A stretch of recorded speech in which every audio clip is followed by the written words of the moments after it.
రామ్ పోతినేని కొత్త Telugu cinema Andhra king తాలూకా నిన్న గురువారం నవంబర్ 27న థియేటర్స్ రిలీజ్ అయిన విషయం తెలిసిందే. ఇక ఈ సినిమా మొదటి రోజు గ్రాస్ కలెక్షన్స్ చూస్తే ముందుగా తెలంగాణలో ఈ సినిమా మొదటి రోజు మేజర్గా హైదరాబాద్ నుంచి 2 కోట్ల గ్రాస్ వస్తే, ఇక రాయలసీమ జిల్లాల నుంచి 50 లక్షల గ్రాసు, ఇక మిగిలిన ఆంధ్ర నుంచి మరో 2 కోట్లు. అలా టోటల్గా మొదటి రోజు ఆంధ్ర కింగ్ తాలూకా సినిమా 4.5 కోట్లు గ్రాస్ కలెక్ట్ చేసింది మన తెలుగు రాష్ట్రాల్లో.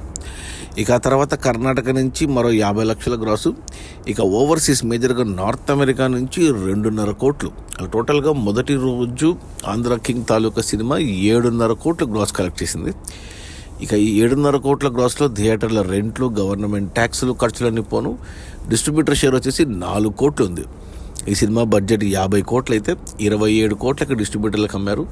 27 కోట్లకు గాను 4 కోట్లు వెనక్కి వచ్చేసే మొదటి రోజు, మరో 23 కోట్లు డిస్ట్రిబ్యూటర్ షేర్ వెనక్కి వస్తే సినిమా హిట్ అవుతుంది. బాక్స్ ఆఫీస్ దగ్గర కమర్షియల్గా 23 కోట్లు షేర్ రావాలి అంటే మరో 46 కోట్లు గ్రాస్ రావాలి. ఈరోజు శుక్రవారం, రేపు శనియాది ఈ వీకెండ్లో సినిమా మరి ఎంత కలెక్ట్ చేస్తుందో చూడాలి. పోటీలో వేరే సినిమాలు ఏమీ లేవు. దానికి తోడు సినిమాకు మంచి రివ్యూస్, పాజిటివ్ టాకే ఉంది. సో ఈజీగా సినిమా బ్రేక్ ఈవెన్ కంప్లీట్ చేసుకుంటుంది అనుకుంటున్నా. మరి చూడాలి, మరి సినిమా మనకు రామ్కి హిట్ ఇస్తుందా లేదా అనేది ఈ వీకెండ్లో తెలిసిపోతుంది. అది మన మైత్రి మూవీ మేకర్స్ వాళ్ళు తీసిన సినిమా. Ram hero and Bhagyashri Borse heroine, Upendra special character.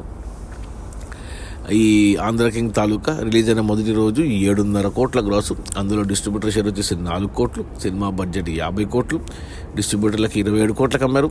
4 కోట్లు వెనక్కి వచ్చాయి, మరో 23 కోట్లు షేర్ రావాలి అంటే 46 కోట్ల గ్రాస్ రావాలి.